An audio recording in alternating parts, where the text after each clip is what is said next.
Unit trust, one of the most confusing investment out there because there are so many choices, right? But if you can find the right one, it can be the most rewarding investment decision that you can make. This video, we will talk about how you can find the best unit trust for yourself and provide you with a step-by-step guide on how to understand or interpret a fund fact sheet. This video is sponsored by P10, but more about them later. In our previous video, we talked about unit trust, what is it, and the basics of it. If you haven't watched it, I would recommend you to pause this video and watch it first before you watch this one here. This video is pretty long, so I suggest you to speed it up to 1.25 or 1.5 times to scroll through the information faster. However, if there are any parts that you need to slow down, you can just replay that part later then. So let's begin with how do you look for suitable unit trust when there are thousands of them out there.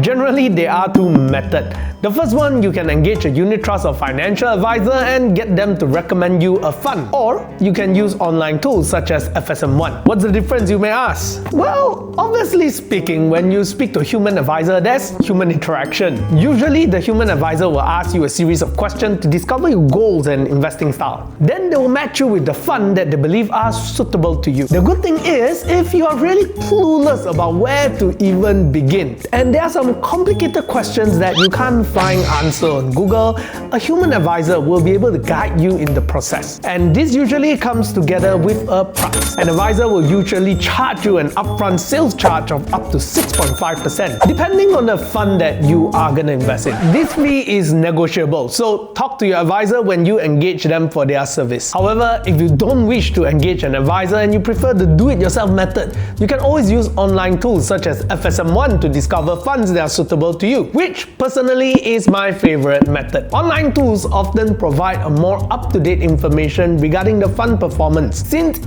it's a computer and it's a technology, it can run through large database of numbers in a short period of time.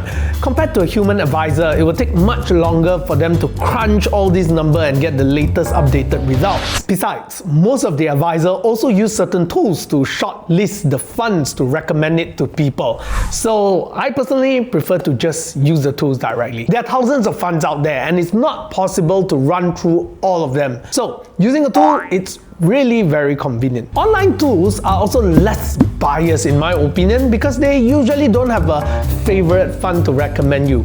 All recommendations are based on parameters that you set when you answer the questions given. Lastly, their fees are also much lower than a human advisor, usually less than 1.75%. And sometimes FSM1 will also run some promotions which will lower down their fee to 0%. So that's a pretty good deal. But before you decide to use FSM1 and do it yourself, do remember, since it's an online tool, the experience will not be a tailored one like a human advisor. It's purely quantitative and there's no emotions involved. Tools such as FSM1 can assist you to shortlist funds according to the information you provide, but they can't advise or interact with you like a human advisor. Just like if you go to an advisor, they will usually buy you a cup of coffee. But if you use online, no one will buy you coffee lah. You have to buy yourself. Oh, by the way, anyone want to sponsor us coffee? We can do coffee unboxing also. Therefore, if you decide to use online tools such as FSM1 and DIY, it's important for you to know your financial goals, your investment strategy, and have some general knowledge in investment assets. To put it in short, you need to know your financial goal because only with this information you can select a suitable investment to reach your goal. And here's where I would like to take a minute to talk about our sponsor for this video, P10. When you're planning for your financial future, such as education or retirement fund, interest saving or mortgages, all these can be pretty complicated since it involves some complex calculation. Traditionally, we see people using complex tables on Excel sheet, which can really give you a pening kepala, you know. But now it doesn't need to be this way. I had the opportunity to try out P10, the financial AI wizard at your fingertips. They use a humanized technology approach and it helped me to solve this complicated financial calculation with just 3 to 4 simple data input. Then tada! The answer is just right there. No more complicated formulas or spreadsheets. The best? no pening kepala. So if you're interested to learn more about P10, do check out in the link below to find out more. Generally, online tools such as FSM1 will always recommend you funds with the best performance based on the parameters you set. Here's how you can use FSM1 to shortlist some suitable funds for yourself. First step, go to www.fsm1.com.my. Then select Find My Fund. Enter how much you want to invest.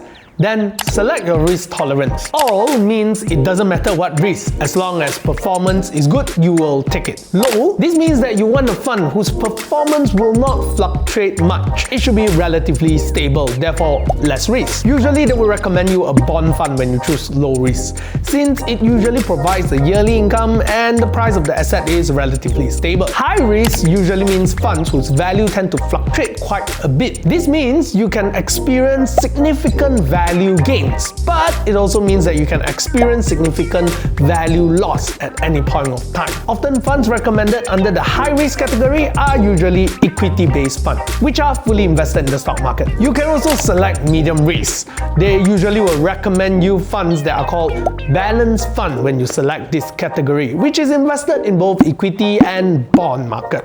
So your risk exposure is kind of balanced since you have exposure in stock market and also bond market. Personally, for me, I usually will select the all category unless I specifically want to invest in bonds or a balanced fund or equity.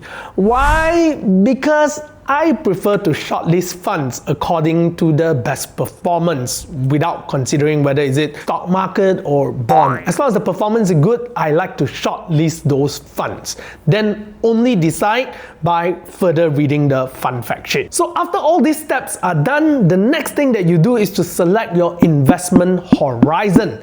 In other words, how long do you plan to keep your money in this investment? Naturally, the longer you plan to keep your money there, you will be able to tolerate a higher risk. And the shorter time you plan to keep your money there, the lesser risk you can take. So choose one of those options there. For me, I'll choose the longest time horizon since I plan to keep it there for long. And the fund that's recommended to me here is Franklin US Opportunity, which has a cumulative return of 151% over the past 5 years.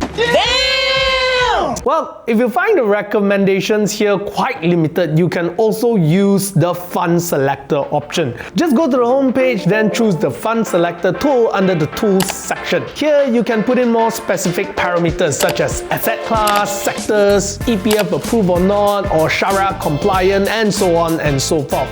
That way, they will sort out the funds according to the parameters that you set in. Then they will list the funds that fits the parameter that you set. From there, if you like a certain fund, you can always choose to invest straight by clicking the little green button or add it to your watch list, as long as you have an account with them. So I've attached a link in the description below, so if you want to open an account, you can click the link down there. Personally, for me, when I look at the list, if there are any funds that I'm interested in, I will always add it into my watch list.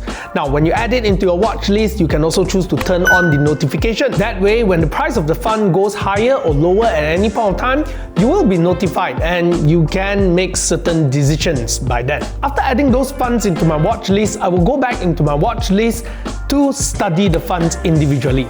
On the watch list page, I will click on the name of the fund, and there it is, I'll be led to a page which has much of the basic information like a fund fact sheet. But I will still read the original fund fact sheet, which can be found by just clicking the link to the fund fact sheet. It is one of the most important documents that you have to read when assessing a fund to see whether is it suitable or not. A fund fact sheet contains the overview information related to the fund. It is released monthly to provide concise details. This video too long already, so we are gonna stop here first.